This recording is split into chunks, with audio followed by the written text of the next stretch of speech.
මෙන්න මේක තමයි ටයිටේනියම් කියන්නේ. හරි නේද කොල්ලෝ? ඔරිජිනල්ම ටයිටේනියම් මේක. මේ තමයි ඔරිජිනල් ටයිටේනියම් බාස්ලා. ඔන්න වැඩ.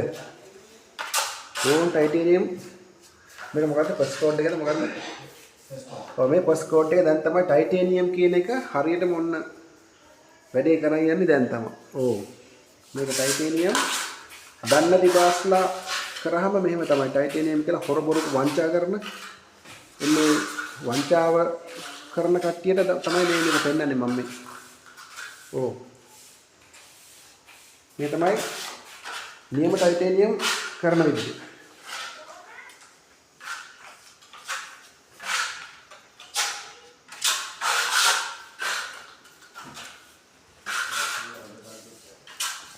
ටයිටේනියම් කරා කියලා මේ තින්ත පාරක් මේ පොළවට ගාලා මේ පොළවට තින්ත පාරක් ගාලා ටයිටේනියම් කියන කට්ටියට පේන්න තමයි මම මේ වීඩියෝ එක දාන්නේ. ඕන් ටයිටේනියම් කරන විදිහ බලා ගන්න.